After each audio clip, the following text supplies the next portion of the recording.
Hello students, hope you are doing well. So today's our topic is effect of oxidation reaction in everyday life. Oxidation का हमारी daily life पर क्या effect होता है? तो first is corrosion. Corrosion is a process in which any metal is slowly eaten up by the reaction of air, water or acid present in the atmosphere. That is known as corrosion.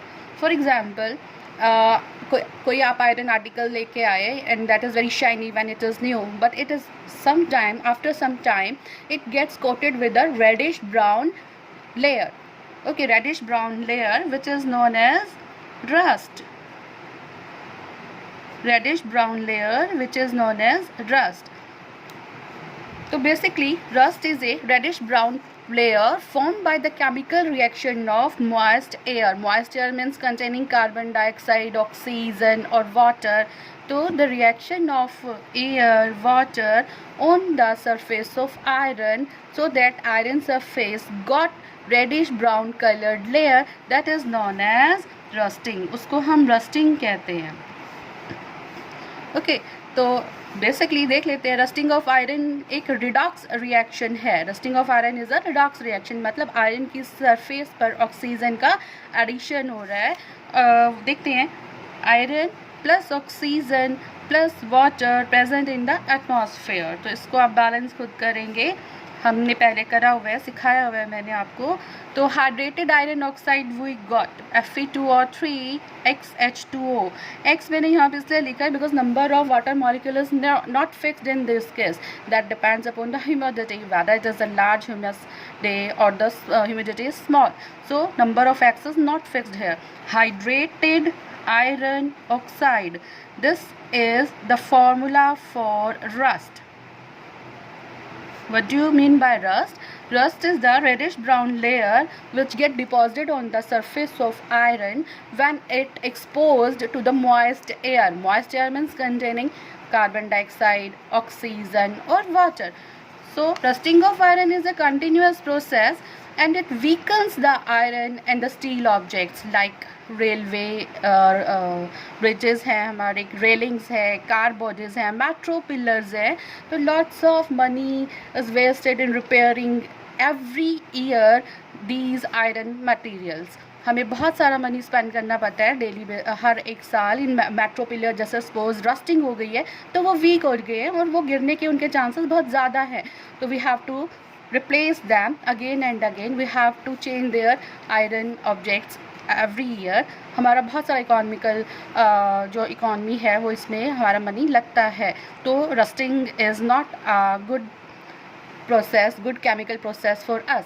Okay, next है rusting हर एक surface पे हो सकती है. Copper metal पर भी rusting हो सकती है.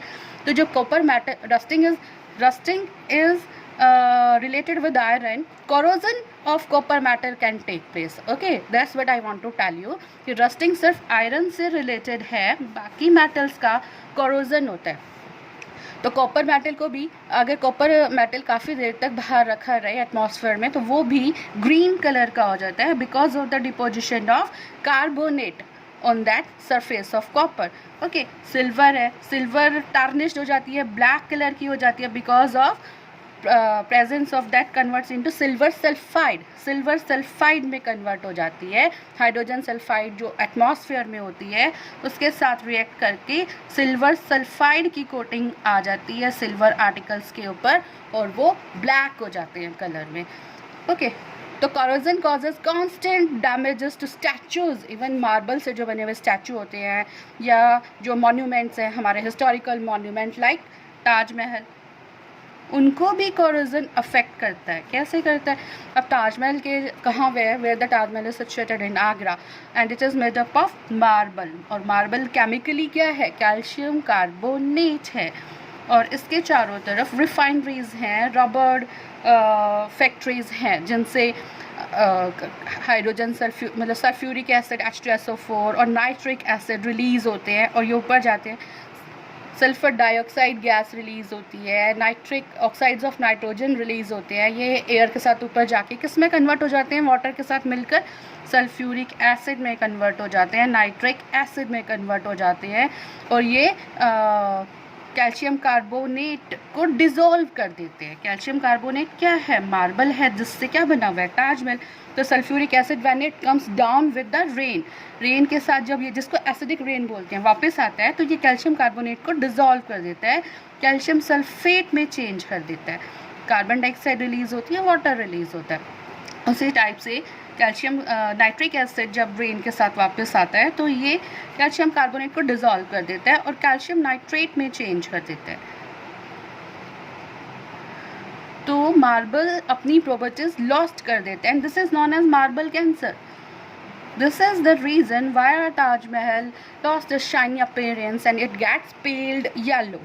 तो हमारा जो ताजमहल है हिस्टोरिकल मोन्यूमेंट हमारा, वो भी डैमेज हो रहा है बिकॉज ऑफ दिस corrosion.